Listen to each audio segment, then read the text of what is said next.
All right. We in here. Hey, how you feel about them Rams right now, bro? I just got back from the hospital. They said my blood pressure is gonna be okay. The blood vessels that I burst in my brain, they're gonna be good. So appreciate you for checking on me, man. Hey, it wouldn't be a good game if that wasn't the case. You know what I'm saying? Like if Brady didn't Brady, right? Yeah, you know what I'm saying? Really just shout out to the Rams. You know what I'm saying? Like, you know, that's your team. So the Roundhouse we rocking with them. You know what I'm saying? Dallas, you know what I'm saying? We was watching from the stands this time, but at the same time, you know, next year, like we always say, it's our year. Claim that shit now. But yeah, hey, we got to, bro. But on some real shit, we gotta break it down. Let's just get into it. You know, once again, it's me, Armani T, and I got my brother, Hot Take Rod, in the building. Hey, it's the RoundHouse RoundTable. Let's get it. I swear my glow up in lightning. Hot, yeah, something like lightning. This shit a hit, I'm a psychic. She want me lick, I'm excited. See, I feel that's my business, and that's why I'm business minded.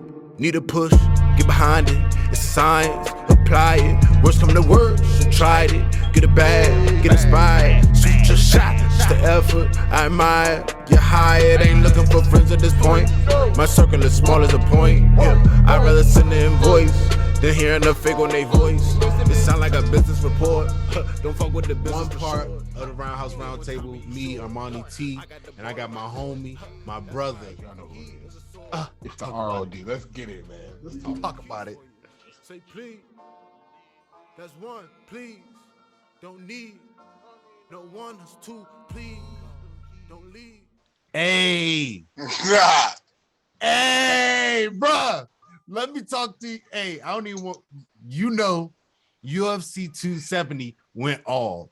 UFC 270 was nuts. But I ain't going, it ain't all about the main card and all about the prelims or early prelims. But they did have the moments that really stood out.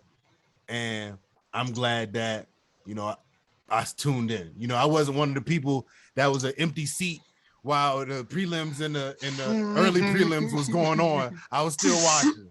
Niggas was still in the shower when the early prelims was going on.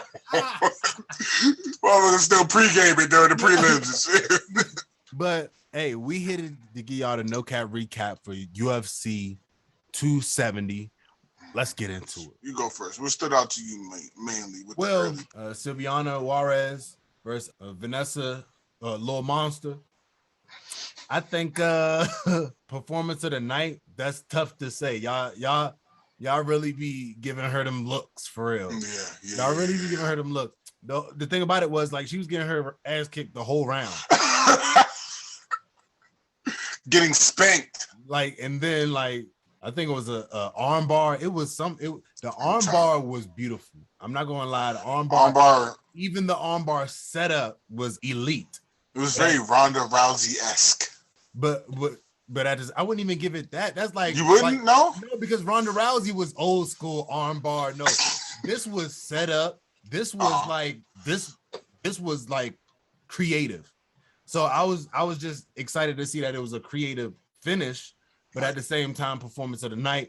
If coming back from the dead is that, then okay, that's performance of the night. That's how we gauge in performance of the night. Shout out to Lil Monster. She got the round one submission done, 2 minutes 25. He's women's strawweight, but at the same time, that's not the first time that she, you know what I'm saying, that she really like got somebody out the way first round. She's been doing that, so she's really about to be all in this conversation soon. Yeah, as she should be though. Strawweight, you know what I'm saying? Close your eyes and envision Zhang Weili versus Lil Monster. I don't know. We'll see. I'm about to say, yeah, we're reaching now. We'll see. I'm not reaching. I'm just saying, like, I love when a fighter already has the foundation of a ground game. So it's just like once her hands really start to get to working, then like that's when this, you know, really can become a problem. But at the same time, she does know how to work on the ground. Like, she's official on the ground. So prelims. I'm about to say I got mine for the prelims. Well, Matt Favola and Gennaro, Valdez, bruh. Speaking of come back from the dead, I've never seen somebody come back from the dead so many times. I've never in seen one that round. in one round. That was the longest round of the night. That was the longest round of the night, but it was complete and utter fireworks the whole time because Frevola was getting caught as well. Mm-hmm. It was a mutual thing. It was just a dick measuring contest for real. That's what it was at that point. Yeah. Like, because Ronaldo had the opportunity to back up and get his cobwebs cleared, but he stayed in the pocket and banged. You know what I'm saying? So it's all respect. That motherfucker's a banger.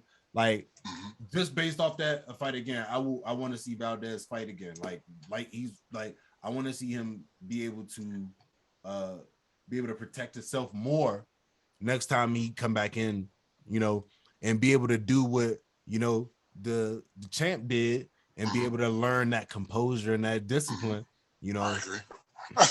Okay. Yeah. What you think about that one? Like you said, to watch somebody hit the canvas twice the way Frevola did, and then come back and it's like it never happened. It was like two complete different first rounds. So I just like the heart, man. I just like the heart, the will, never give up. You on pay-per-view. I mean, granted, you prelim, so the stands ain't jumping right now, but it's people watching. You know what I'm saying? You got hitters in there watching you, you know what I'm saying? And what was that? Was that no, that wasn't the feature bout. My joint was the feature bout. But yeah, shout out to them, man. For me, it was the Barcelos and Henry fight. Yeah. They were banging. They were banging, bro. They were banging, and shout out to Victor Henry, because I thought Barcelos was gonna walk him. I honestly didn't think, you know, short notice. We got a short notice fight, and for all due respect with Henry, I'm gonna go with Barcelos as the more well-rounded, the better fighter. Let's just be real. But last night showed that as long as you got heart and as long as you stay in the gym, like Henry said, anything is possible.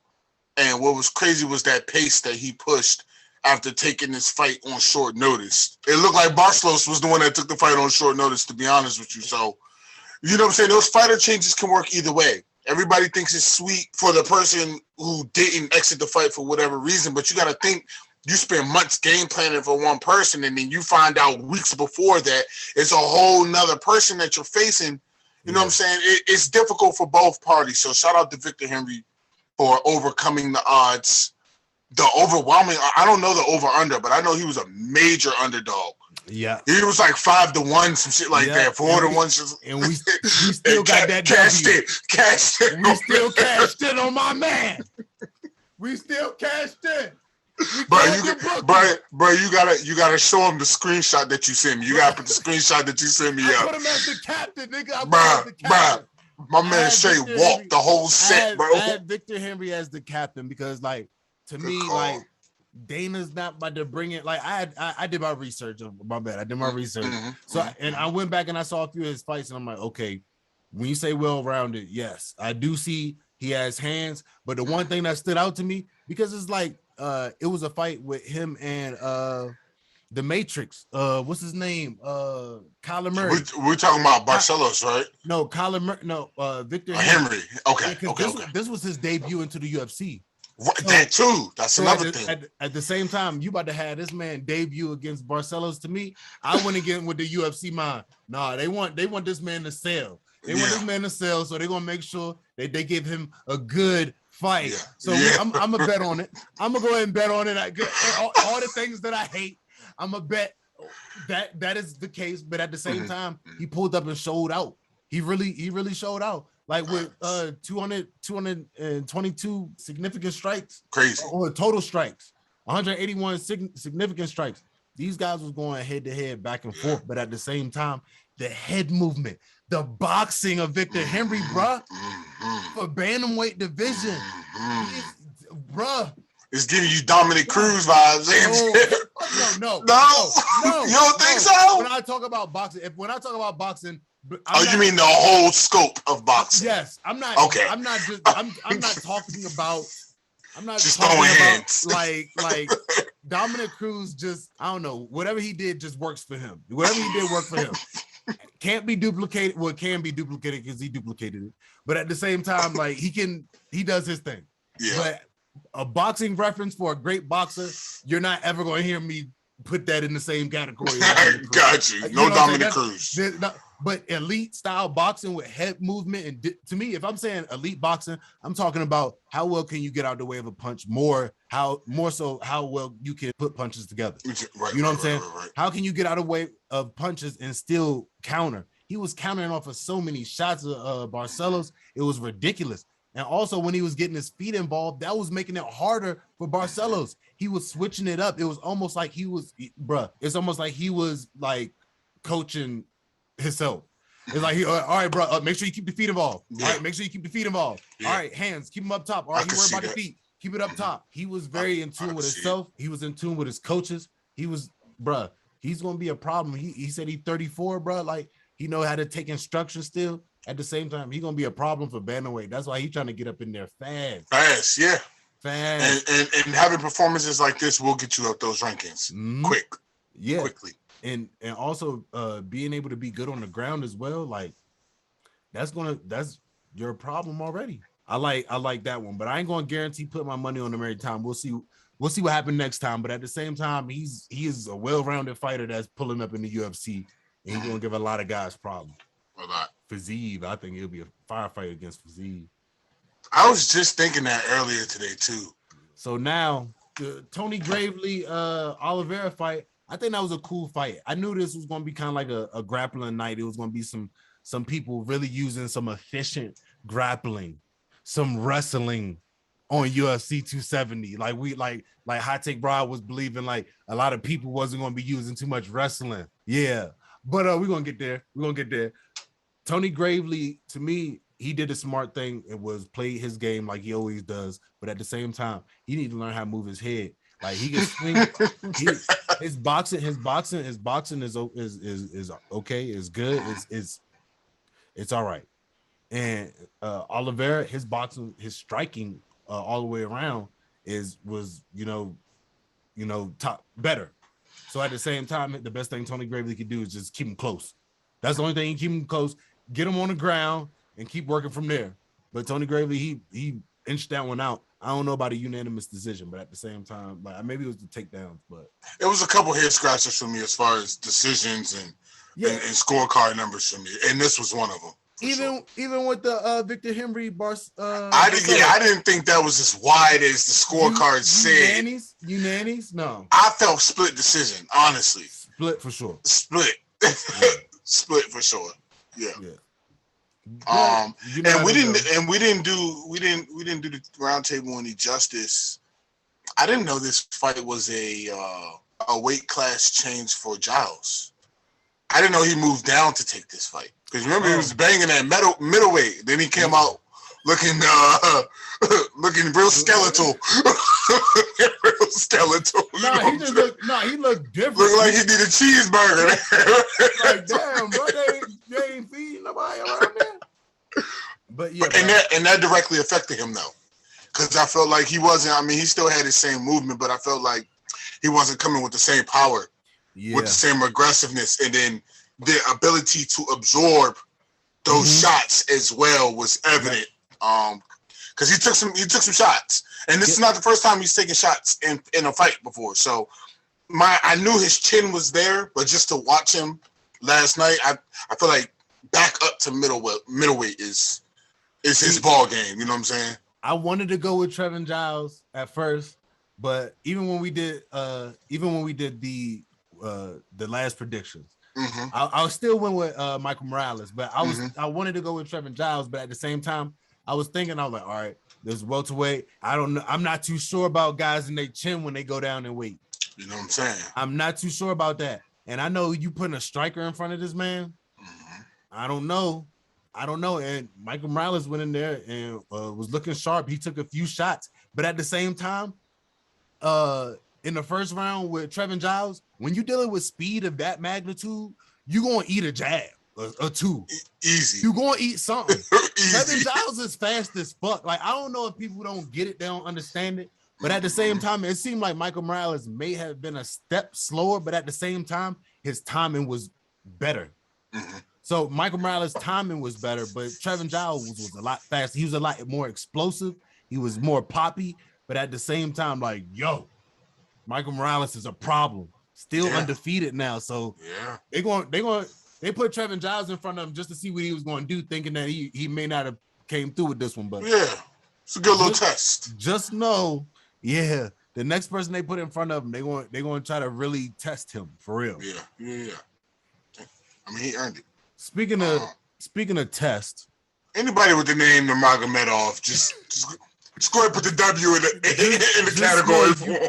You're going to be fucking tested. You getting choked out. Just know that.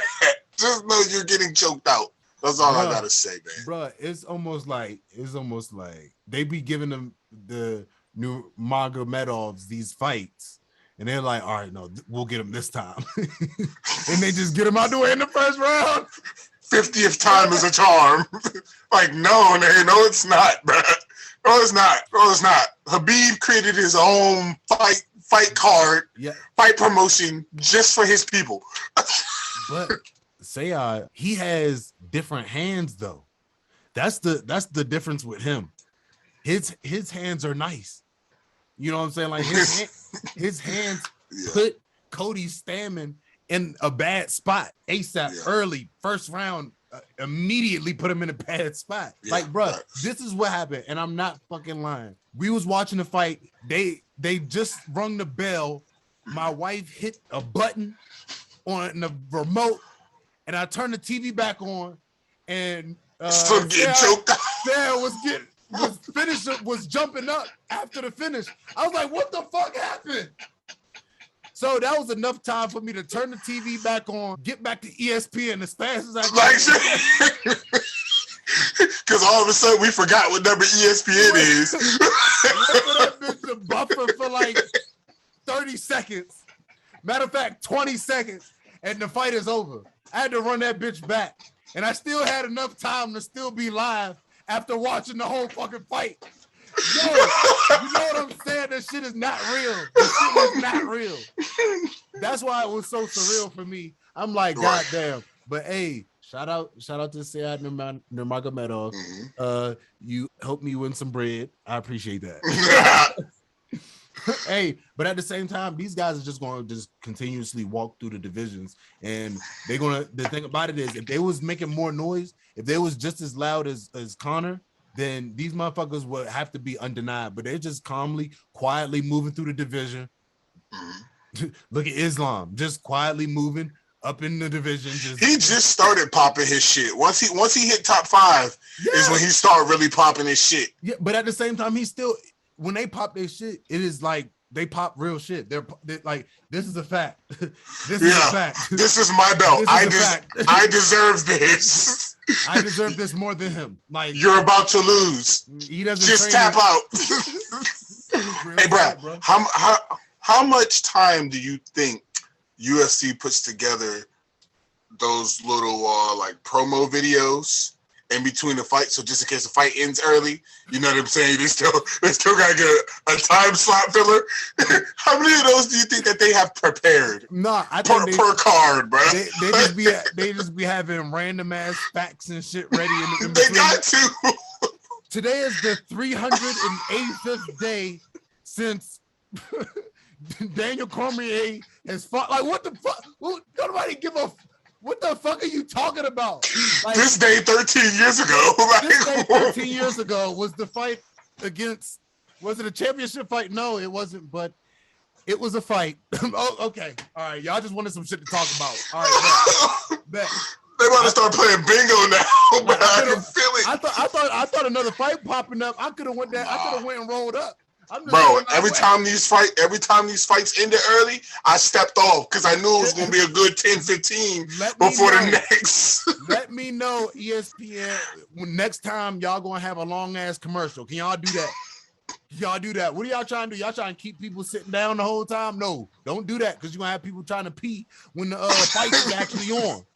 So let us know. Keep it mid on the commercial so we can go do what we need to do all the way in between the fights. Mid. Keep it all mid. Speaking of mid, the card was kind of mid, but at the same time, on paper, honestly, I was entertained. I'm about to say I ain't gonna lie like this. Yeah. Looking at it at first, the card was mid, but at the same time, I was satisfied. I was thoroughly entertained. Exactly, and I was good. I was good to see these new faces, these new people pop out. But at the same time, this is one thing that she was on the show a few weeks ago. But at the same time, she was saying that the reason why they're bringing all these new people out and they're not trying to get all these reoccurring fighters is because they don't want to pay the fighters. You know, these fighters that might not be in these top spots, but they've been fighting for a while. Their rate is higher. So they're trying to get these new faces in there that they can still pay, you know, that brand new salary, which makes a lot of sense, you know, in business aspects. You know what I'm saying? Just put a lot of the new guys in there and throw Trevin Giles, Michael Piera, you know what I'm saying? Guys that are really getting their money up right now still. But at the same time, like Francis Ngannou, I believe that he really negotiated his shit. So that's why they really had to put a card on like this. I believe that.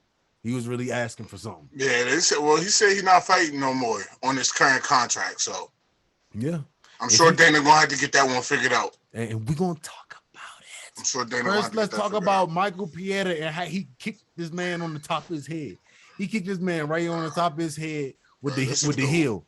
How you do a front? It's the wildest dude ever. How you just do a front flip and just kick somebody right on the top of the head, right in the middle? I would be pissed the fuck off. You know what? That was the feeling that I get when I watch him fight. I feel like I'm watching one of those Power Ranger scenes. You know what I'm saying? Where they just flipping and spinning and shit, bro. Like, I feel like this is just one big ass, yeah, bro. Like, you can see the fucking words and shit popping up, little clouds of dust and shit, bro. Like, that's what I feel like when I watch him. I love watching this guy. I'm not gonna lie, bro. I love watching him. That was a smart idea putting him on this card. It was a smart idea putting him on this card, but it was good to see him under some pressure and really have to buckle down, get serious a little bit.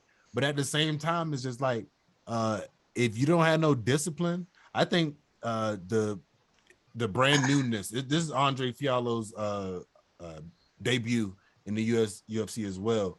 So this was Michael Piera. He already knows what's going on. So when it comes with being able to take people down at a moment's notice or needing to get a takedown in, that was something that he already knew he needed to do inside of the fight. So he got a takedown in. Michael Piera. Andre Fiallo, he was smart in the sense of closing him off in the octagon. Think about it as like you know that little dial when they hypnosis or those whoever's inside somebody, it's like a spiral. It's like a black and white spiral. Think about an octagon as that spiral, and you get at the end of each small little corner. That's where you have to pop off.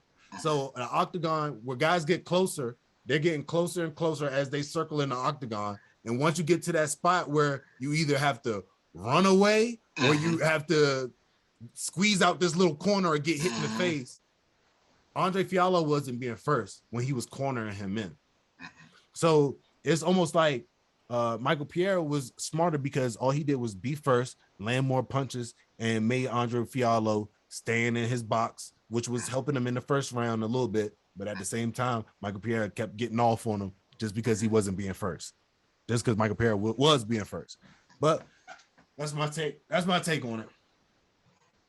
I feel like he's first in a lot of fights though. Like Unani's maybe. Unani's not sure about Unani's. I don't understand the whole 28-29 unanimous decision. Like at that point, we're talking split decision. But this was another questionable one for me. I think they got it right with the person that won the fight.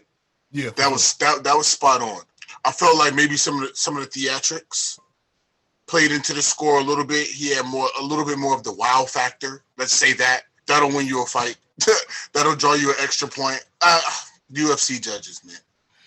I'll never understand him, bro. Like that's a whole nother psyche that you got to tap into to understand what these judges be judging and what these judges be seeing in. What are we looking for? And are we basing this off of certain fighters and reputations of certain fighters and what you kind of think you're going to get from a certain fighter? Like, I think a lot of it's predetermined. Like, I feel like a lot of these judges have their mind made up. Yeah. Like, this is what we're going with, and then we'll let the fight play out and adjust the numbers from there. Yeah, it's certain points of the fight that stand out to him that make him decide. Exactly. Yeah. Exactly. Instead of which is not fair. Exactly. It's not fair to either fighter. Mm-hmm. But we can move on. I digress. We can move on. That's real shit, bro. That's real shit. But oh shit. And new that motherfucker, boy. And new again, Davison Figueiredo. Shout out to the champ. And new versus Brandon Moreno. This was hard to see. But at the same time, I knew what was going to happen. And I had to go hard with my DraftKings and let them know, I'm sorry, Figgy got this one. Because what told me that he was going to have it was like the most was it even before the fight, before the bell, before everything. It was how well is he going to listen to Henry Cejudo? How well can he stay disciplined, stay in his bag? Because towards the end of the fight, he almost lost that bitch. This one kind of hurt me. I'm not gonna lie. I was starting to get attached to the Moreno story. Mm-hmm. The whole aspect of having a whole country behind him. Not saying Figueiredo doesn't, but you know what I'm saying. You know the story that they built behind Moreno and the feel good story. And I, you know what I'm saying. I kind of fell into it a little bit, but. You know, last night the fight had to be fought, and the fight got fought. You know what I'm saying? It was a hell of a fight. Unani, don't know. Figueiredo, I feel like they got it right with the Figueiredo W, but this is another don't know about Unani. Because Moreno was putting it on him. It was a couple times where I thought, you know what I'm saying, Moreno was going to take off with the shits, bro. I'm like, all right, this is his time, but Figueiredo looked. I took one of your moves though. I looked at the ceremonial weigh-ins, and not only that, but I'm looking at like pre-fight back in the locker room. And I'm not gonna say Moreno was nervous because I don't ever want to, you know what I'm saying, disrespect these guys like that to say they're nervous in a sport that. Mentally, you know what I'm saying, you got to prepare yourself to get punched in the face. So I'm not going to say Moreno was nervous. I don't know if Moreno thought that Figueiredo could make adjustments. I don't know if he played the whole Henry Cejudo being in the corner as a factor. But I made my prediction for Moreno. Yes, I did. But then when I went back and I thought about it, I wasn't going to change it. I wasn't going to walk back on my statement. But I thought back and I'm like, damn, Henry Cejudo is going to be a difference maker. And like you said, as long as Figueiredo was willing to listen to him, stick to the game plan, and do what you need to do and do what you've been training to do for months now, you're gonna win because Cejudo knows shit. A lot of people talk shit, but a lot of people don't want Cejudo to come out of retirement, bro. I'm telling you. You don't just walk into two belts. You don't. You don't do that. You don't do that. Well, some people get boosted up in two belts. You know, Connor. We ain't gonna talk about that. But I'm just saying, but at the same time, Henry Cejudo, he wasn't like the fan favorite. He wasn't everybody like, oh my God, I love Triple C. Triple C is so awesome. No, I do not know nobody that like that. The only people that like that are people who purely respect this craft, and I purely respect this craft. He's a character, but at the same time, you have to respect. You have to respect. You know what I'm saying? Because it's like he's elite, Olympic wrestler. Like, come on, what we talking about still? Like, so at the same time, and then got Figgy his belt back. So at the same time, when it comes to Zhang, I feel like Zhang, she had Henry Cejudo in her corner as well. But at the same time, I feel like she wasn't sticking to the game plan as well, you know? And it didn't help that Rose didn't help her stick to the game plan as well as she needed to. Everybody got a plan until you get punched in the face. Exactly. But at the same time, I think Brandon Moreno definitely, he got comfortable, you know? And I felt that too. And I believe that was the whole thing. You want me to kill this guy? I'll just kill him again. No, you caught him, bro. You're a jiu-jitsu black belt, and you understand what caught is. You know what I'm saying? We all understand what caught means. You know what I'm saying? That's when a white belt fucks around and catches a purple belt. Like, oh shit, that's not happening every day. I'm about to say it does happen, but yeah, that's not happening every day. You know what I'm saying? But at the same time, it's just like he ate that up and used that. I'm sure he stayed in the gym. I don't want to discredit that at the same time, but he was getting caught more. Henry Cejudo definitely helped him with the boxing as well. Can't just only hold on to the wrestling.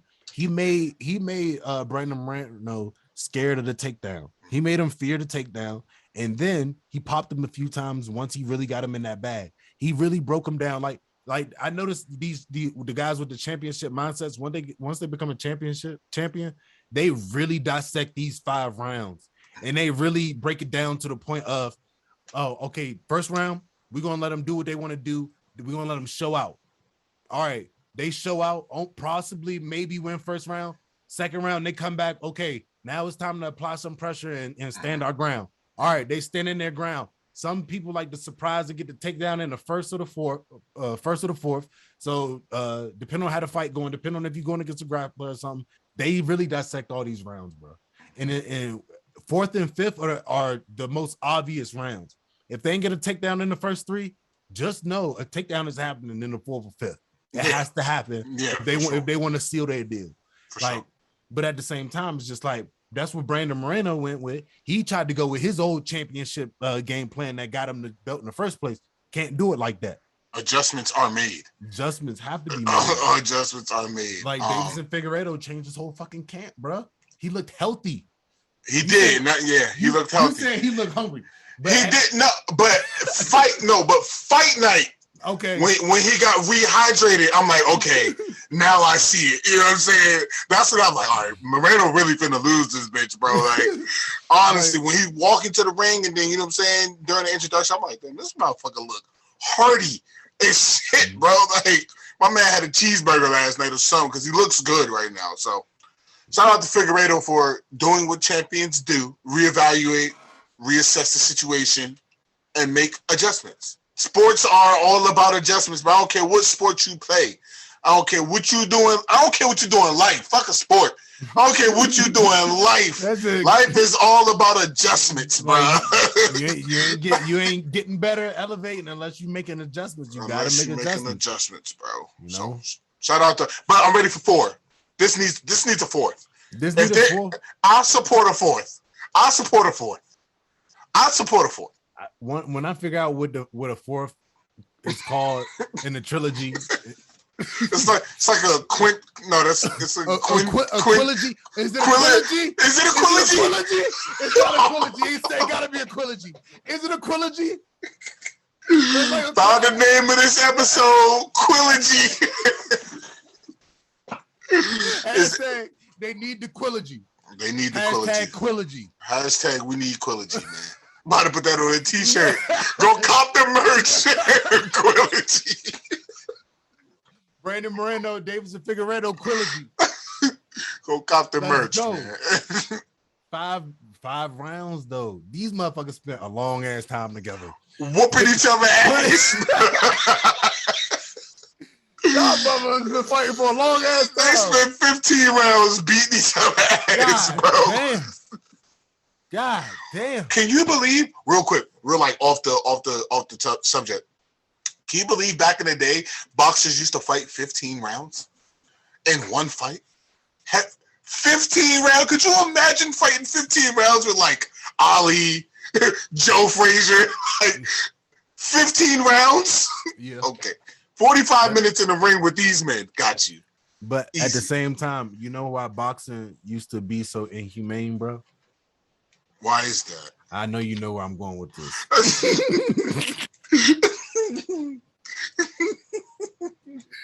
I know you know where I'm going with this. Is it February yet? No. Next episode. Is it February yet? Next fucking episode. Okay, y'all can fill in the blanks as why boxing used to be so fucking horrific and cutthroat and pretty. Who else would want to fight that many rounds to? That's pretty much to the death, bro. That's fighting to the death. That's fighting to the death. 15 rounds, because you see these guys after 12 rounds, like of a hard fight, like a few more rounds of that. No, it's a few more years off your life. But we'll get more to that in February. Stay tuned. Stay tuned. Stay but hey, But just know it was February last night though. It was February. It was our month. Here y'all month though. Fuck it. Hey, Francis Ngannou versus Cyril Gane. Shout out to the champ. And still Francis Ngannou. Let's go. Let's go, bro. I told you, bro. What I'm trying to tell y'all. It's so bro, it's so many people I told, bro. I gotta take these off. Francis Ngannou, bro. He was gonna come in with the championship mindset. Now, first of all, this is what I want to say, bro. You won the fight, okay? Please don't come out with the fucking, oh, I had hurt ACLs, MCL, bruh. You won the fight, okay? Chill out, because honestly, dog. I've had a sprained knee, okay? I've had a sprained knee before.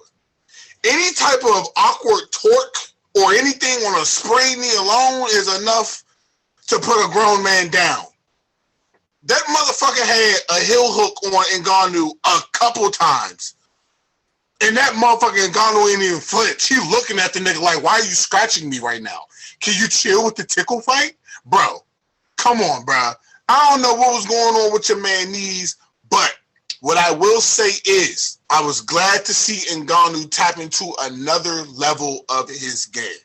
That last night showed me that as long as Dana gets the money right, he has the potential to have a championship reign like no other, bro. Once he gets the cardio, because you could tell like that the cardio started to take over towards the end. Because at first it was nice wrestling, beautiful jiu-jitsu.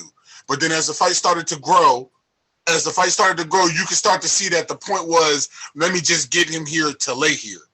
Once Ngannou starts building up the lungs to do that for 5 rounds, then we talking about the motherfucking man who can knock an elephant out. Good luck, heavyweight. Like, good luck, heavyweight, bro. Like, I don't know. I'm proud of him, though. I'm glad to say he proved me wrong. You know what I'm saying? I will admit when I was wrong, and I was wrong. I thought Cyril Gane was going to do that to him. And honestly, Cyril Gane looked like he wasn't ready for it. It looked like he just was not like mentally prepared to fight that fight. Looked like he was ready to do the whole stand-up thing, do his whole pace thing, you know what I'm saying, inflict his will that way. And then that first takedown, mind you, this is the first time Gane's ever been taken down in his UFC career. That first takedown depleted him. It was over after that, bro. It was over after that. I'm like, Gane. It was shot, bro. It was shot, bro. And I'm just like, you could just see it. The confidence was Cyril Gane. That's what I'm talking about. Exactly. Cyril Gane. Fuck out of here. But bro, on some real shit, I can't even really put all that weight on Cyril Gane because like it was almost like he was just like a brand new, fresh out the box. It's almost like when he got taken down, it's almost like he was surprised. Like when the fight was over, bro, he was legitimately hurt. Like this man is this is not it, bro. This is not it. At the same time, it's just like I would not be mad at if they run it back because I'm thinking like at the same time, I wouldn't be surprised if Dana would want to find another fight for Francis one more time right quick, or let him run it or let them run it back or give Cyril Gane a fight where they think it'll be another big fight for him. But at the same time, they're going to try to put another 2 fights in front of this John Jones fight because, bro, it's coming to a head, bro. It's coming to a head, and John Jones know it. That's why he pop his shit when at the end of this fight, John Jones was popping his shit, bro. He was really putting shit out before and during as well. Yeah, exactly. Talking about like pretty much if these are the guys that I'm facing, then I'm gonna be good. Like, so at the same time, like that's the type of stuff that doesn't really help in negotiations because you don't want John Jones to say like, oh, I could beat them too, because you know what Dana's gonna do? Fucking believe him. Like, you know, like so that ain't really getting you your money. It's the fact that like if you just shut your mouth, it was be you'll see that Francis Ngannou, Cyril Gane, that was a fucking clash of the Titans. But once John Jones start throwing his name in the mix and throwing himself in the mix, you start putting John Jones in there, and like John Jones definitely looks way more elite than both of them. Like when it comes to the grappling aspect, Francis Ngannou is stronger, and that's what he beat Cyril Gane a lot, was with the strength. And the takedowns, a lot of those takedowns was Kamaru takedowns, bro. And those are the type of takedowns that John Jones have already been accustomed to. He's already been doing. He's been living. He's a division wrestler as well. So it's just like, there's no way that like, and it's getting John Jones gas tank, bro. Can John Jones gas tank can beat Francis Ngannou, and his experience can crush Cyril Gane. This is my thing with John. I completely agree. My only thing is time away from the ring. You've been gone so long, bro. Like, if we're being real, bro, we're holding on to the past of what the last remnants of memory we have of John Jones. That's what we're holding on to. Mind you, John Jones has not stepped foot in the octagon in 2-3 years. I'm talking about officially, not like sparring shit like that. I'm talking about on an official capacity. He has done, I think, is recently a grappling tournament. Okay, so trying to keep himself fresh, and trying to keep himself loose. Thinking about like he's staying fresh in all of this. And if you're gonna stay fresh with anything, I'm not going to try to stay fresh with a Muay Thai fight. I just want to be loosening up my screws and, you know what I'm saying, like maybe sharpen my boxing up a little bit when we all know what the foundation is. Yeah. You know? And then another thing that played for me is I look at weights, especially when it comes to these heavyweight fights, because, you know, every other weight division you meet in at a specific weight. Heavyweight is the only division where you can have a 20-pound difference. You know what I'm saying? Going into the fight. So another thing that I said to myself is, okay, Ngannou went in at 257, Gane went in at 247. Even though Gane has the height, I'm like, if Ngannou is smart, he's going to use that 10 pounds. And like you said, he did that. For real, let's be honest. Cyril Gane got manhandled. We're going to be really real about this shit, bro. He got manhandled when it came to a lot of those clinch situations, especially the takedowns, that was true. The jiu-jitsu, the wrestling. It was pure strength. So shout out to Ngannou. I kind of look at it as kind of like a rebranding. I look at this as a rebranding for Ngannou, and I expect him, after this victory, I expect him to hold on to that belt for a couple years. I expect him to have a John Jones type reign with that belt. You know what I'm saying? And I expect him to beat John Jones if he was to ever fight him. And I love John Jones. But if you can get a guy like that to really wrestle and really understand jiu-jitsu and angles and positioning and timing, most importantly, I got an edge in Ngannou in that fight just for the simple fact, John, you've been out of it so long. I understand you may have done these, you know what I'm saying, outside tournaments, doing what you need to do to stay fresh, stay loose, stay fit. But it's nothing like actually walking through that octagon real time. It's the same thing with football. I could practice all day long. You know what I'm saying? But once them lights cut on, it's a whole different atmosphere. The adrenaline is different. The energy is different. So hopefully we get that fight. It sounds like Ngannou's done with it, but money talks. So hopefully we get that fight. Hopefully Dana can make it happen for us. Yeah, money definitely talks. Money definitely talks. Both of them motherfuckers need a bag. Bag. You might need to team up with Trillo on this one. Honestly, bro, the only way this fight may happen is if Ngannou takes that little cross joint with Gypsy King, Tyson Fury, and goes and boxes him. I feel like if he gets a bag from that, he'll be willing to take less than what he should get for fighting John. You know what I'm saying? If that makes sense. Yeah. Bro. Yeah. But so, we'll see. Like he'll be able to have more of an argument if he do go get that Gypsy King bag, and if he fuck around and win for real, because like yes. Because to me, it's just like Gypsy King. I know he just sees another Deontay Wilder. You know, that's all he sees. So Francis Ngannou, when it comes to his boxing, like his boxing is standard, but like I'm not gonna say Deontay Wilder type, and I ain't even talking about the gas tank. Like so. Well, Deontay Wilder can't box. If we're being real. Like Deontay Wilder can't box. Deontay Wilder has definitely came a long way over the years, bro. Yeah, but he still can't box. Compared to Tyson, Tyson's a pure boxer. That's what I'm saying. Like I understand Tyson Fury is a pure boxer. I was just telling B that earlier. I was like, he's a elite level Yes. boxer. There's Yes. difference. Like there's a difference from a setup of 3 steps and a setup of 5 steps. You know what I'm saying? Like there's levels to this shit. And Francis Ngannou might just be wanting to go get that bag. And if it's just go get that bag, you know, he talking about I need to do it before my career's over. He's talking about it like it's a money grab. It sounds like it's a money grab if you say I need to do it before my career is over. But I ain't trying to fuck up your bag. It's not a money grab. But at the same time, I'm not seeing no elite level boxing from Ngannou. I'm seeing more elite level wrestling. And see, another thing that was crazy to me is Cyril Gane's shots. It had no effect on Ngannou. He wasn't hurting Francis at all. I'm gonna be real with it. You know what I'm saying? Francis was taking some shots. Don't get me wrong. Nice body work. You know what I'm saying? He was getting off a couple shots. I thought what did it for me was the spinning body kick when it was like he was kicking a statue. And Francis just kept walking at him. I'm just like, all right, bro. Like this is the beginning of the end for me. I don't know. But again, we're gonna talk about score because I agree with you, Nanny. I agree with Ngannou. But 49-46, I need that judge step front center, please. Let's get that man a cup. Dana, get that man a cup and tell him report to the nearest lab corp tomorrow morning. Because we need to see what's going on with you, bro. You need to go right now. But the thing about it is, like, Cyril Gane's shots didn't seem like they was really doing nothing. But at the same time, they was really peppering him, Ngannou, and they was almost used to really get him off his game plan.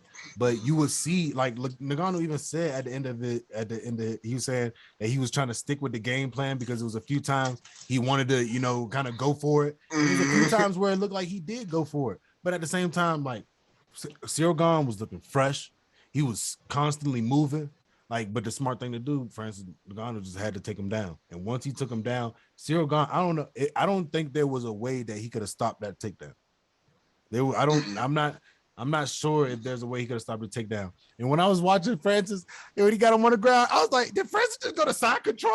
Oh, he's in side control right now. Like, beautiful. Did you see the sprawl on the side? Yes, bro. It was gorgeous, bro. But it was beautiful. So crazy to see this man doing jiu-jitsu. And I think he had 2 knee pads on for the illusion type, like you don't know which knee. So the lead knee that he kept putting out there wasn't the hurt knee. Which is why I said when he did that heel hook, I'm like, bro, both of your knees wasn't hurt, bro. Yeah, he did the heel hook on the leg that wasn't hurt. Yeah. So that's why when I saw that, like, okay, I was like, all right, that was the lead leg. So when he did the thing about heel hooks, he was way too calm for me. I was about to throw up because I thought he was about to lose right then and there. Because heel hooks, they're like, it's like, this is how it goes. Good, bad. You know what I'm saying? It ain't like ain't no leading up to it. It ain't like, oh, it's a little pinch there. No, it's like good. Nigga, stop. You know what I'm saying? So that's why he was way too calm. But when I saw it, it's one thing they tell you to do in jiu-jitsu. They tell you to boot down, and that's pretty much like stiffen your leg up and push it in, like so they can't really have too much control over your foot. And that's exactly what he did. And I was just like, who is teaching?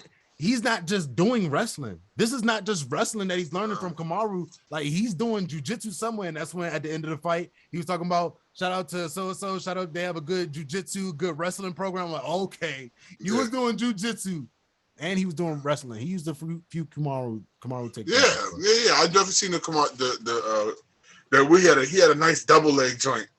That he took him down. I'm like, damn, that's Kamaru right there in the flesh, boy. That's him in the flesh. But I was so impressed, bro. Yeah, I was super impressed. Yeah, bro. He needed this. This is the type of victory that he needed. Even though I was rooting for Gane, or my prediction was for Gane. Mm-hmm. Both fighters is black. Let's keep it there. Yeah. Both fighters is black.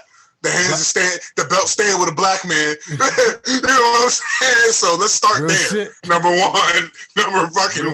Real so, shit. So like you said, surprisingly decent card from top to bottom. I felt like between early, pre, and then main card, we at least got one good fight out of each. It wasn't a snooze fest. Yeah. I'd be lying if I say I didn't fall asleep on a fight or two. but I caught what was important. You feel me? So Yeah, I gotta be real shit. about it. Real shit. Kush But hit too hard. So I don't know real shit. Now I'm about to say, speaking of that, we about to close up, about to run.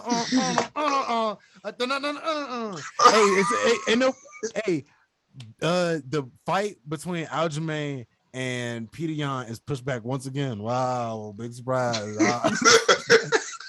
It's like Diddy, hey, I'm shutting down the studio. Shocker. All right, okay. All right. You're pushing it back again. All right, another announcement. All right. Now, do we feel? Now, let me ask you this question before we wrap. Do you feel like the more this fight gets pushed back, the more luster it loses? Ooh, that's a good question. Or is the fire so hot that it don't even matter? We got to see this. No, it's almost like, to me, I think they should have just called it off. They should for real. They should have just called it off, and I would be okay with Aljamain fighting somebody else, because I think it's one of those do or die type of moments, because it's just like, it's either Peter Yan going to crush him, because what we just saw in that last fight, Peter Yan do, he did some fucking work. He put in some work and showed that this motherfucker is willing to go through any and everybody to get to the belt. Not even Aljamain, the fucking belt. The belt, yeah. So, and Aljamain is just like, it's just seeming like he's just talking, but you just see this guy right here with a belt. It's just like, this guy, what has he done? What is he doing? So I don't feel like the fight is losing credibility more so. I feel like Aljamain is losing credibility more so than all these things. And it's sad, because there's a lot of times he might not have control over why it's getting pushed back again. Because like, I think it might be Peter Yan's reason why, it's getting pushed back this time. Yeah, I think it is, yeah. So yeah, him not being able to comply with the whole COVID vaccination stuff. So yeah. My thing is, I love the point that you raised though. I think it's about the belt for Yan, and I think for Aljamain, it's about keeping the belt away from Yan. And there's a difference. If you understand it, there's a difference in that. You know what I'm saying? The goal is different for each of those fighters. But I want to see the fight. I want to see it concluded. I don't like leaving fights unfinished. That's why I'm calling for the Bilal and Leon Edwards, because I want to see that fight finished. I want to see that fight finished, bro. There's so many no contests in the UFC that you might as well go ahead and just make your damn list for all the no contests that you want to see. I'll have it next episode. Don't worry about that. Don't worry about that. God damn. Do not worry about that. Because those if it was a no contest that you ain't see again, it was a reason why. And because the fighters, I don't know, because it was a great fight is not ever the reason why they don't fight again. Like, it ain't going to be a reason. Like, if it was a good fucking no contest, these people was going to see each other again. But it wasn't. The matchup was bad. Bilal was not looking on the same level as Leon. Maybe now when we see him with the takedowns, but you just saw Leon Edwards in the last fight fighting Nate Diaz, not trying to take him down. So, and I wouldn't want to take Nate Diaz down either. Why does nobody want to take Nate Diaz down? Because people fucking forget that he's a black belt. A BJJ black belt. He just got to whooping people in the feet so much that motherfuckers forgot. They fucking forgot. They forgot. What? How do you think Conor? What do you think happened to Conor? That was BJJ. Yeah, he's a better fighter. Nate's a better fighter on his back than he is on his feet. On his back. That's wicked. Bro, on the ground, Nate's elite, and that's obvious, bro. It's a few guys. It's a few guys that, like, that's what I'm saying. Like, they don't just be giving these black belts to anybody, bro. Like, and you'll see elite grapplers like that girl, Lil Monster, and she a brown belt. And she's elite brown like belt. Yeah, she's not even at that level yet. Like, these brown belts be sometimes more serious than the actual black belts, nigga. That's why it be like that. That's why when they get the black belt, motherfuckers be way past it, way worth it. Untouchable for real. But yeah, bro. That's pretty much it for the No Cap Recap UFC 270. Sorry, I had some funds on the line. Okay, yeah. Funds or buns. Real shit. I appreciate you wild as shit for saying that on the mic. Y'all rocking with the RoundHouse. Like always, tuned in to some real ones. But Damn, hey, the nigga that blasted me out. make sure y'all too. He's still trying to get over that. I'm trying to sign out. But hey, next week is Hermanson versus Strickland. So make sure y'all tune in for that. Yes, we get to watch Strickland stand there and get hit in the face. He remind me of those soccer boxes. That's what he remind me of. The joke where you gotta press the button. This shit in there. Yeah, motherfuckers be in third round. Finger be burning and shit, boy. Shout out to Mr. Feet of Stone. But at the same time, he be getting it done. That'd be surprising. Like, I don't know. I think it's just I be thinking it's like the pure determination and how he feeling at the moment. But either way, Hermanson is going to be one of those guys to test him. Mm-hmm. Yeah, for sure. And watch Strickland. He gonna have more feet involved. I can tell he's gonna have more feet involved. Because watch. I'm saying this. You know why? You know what I'm saying? He's gonna have more feet involved because I know motherfuckers be listening. Because nobody else be talking about Sean Strickland and his inactive feet besides us. Nobody else. Not no other podcast. Nobody else will talk about Strickland's inactive feet besides us. So we just want to let y'all know that. But we still trying to sign out. Make sure y'all tune into the next episode. Catch us on YouTube, Instagram, Twitter. We be popping shit on Twitter, especially on fight nights. Make sure y'all catch us on all streaming platforms. Anywhere you can find a podcast, listen to us. Make sure y'all tune into the RoundHouse RoundTable.